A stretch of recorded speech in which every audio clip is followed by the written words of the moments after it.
म्हणजे किंवा प्रकल्प व्हायला वेळ पण लागणार आहे. तर त्याच्यामुळे आपण जर आज सुरुवात केली तर 2 वर्षांनी ते शक्य आहे.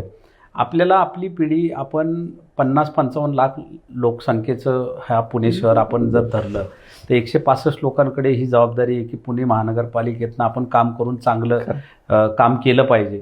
तर येणारी पिढी आपल्या 165 लोकांना कधीच माफ करणार नाही जर आपण चांगलं काम केलं नाही. प्रत्यक्षपणे ही 3-4 कामं केली तर त्या भागातला ट्रॅफिकचा प्रश्न बऱ्यापैकी सुटेल. असं नाही दर महिन्याला 7-8 हजार गाड्या पुण्यात नवीन येतात, लोक बाहेरनं येतात. पुणे हे मोस्ट लिव्हेबल सिटी म्हणून आहे, त्याच्यामुळे लोकसंख्याही मोठ्या प्रमाणात आहे, मोठ्या प्रमाणात बिल्डिंग होतात, फ्लॅट घेतात. थोडा चौकाच्या पुढे गेल्यावर 1000 रुपये फ्लॅटला रेट कमी मिळतो कारण ट्रॅफिकमध्ये जायला लागतं, त्यामुळे लोक घेतात.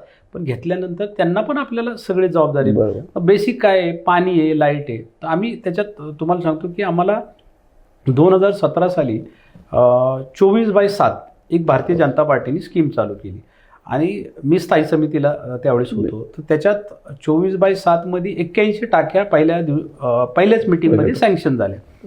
तर त्यातले 3 टाक्या माझ्या बांधून रेडी आहेत. बीटी कवडे रोडला सिसिलिया सोसायटीच्या मागे. त्यात 45 लाख लिटरची एक टाकी आणि 25 लाख लिटरच्या 2 टाक्या, म्हणजे 95 लाख लिटरचं स्टोरेज आमच्याकडे बांधून रेडी आहे. तर त्याचं एक 2-5% काम राहिलेलं आहे. ते झालं तर त्याच्या सर्कलमधलं 5 किलोमीटरचा पाण्याचाही प्रश्न सुटेल.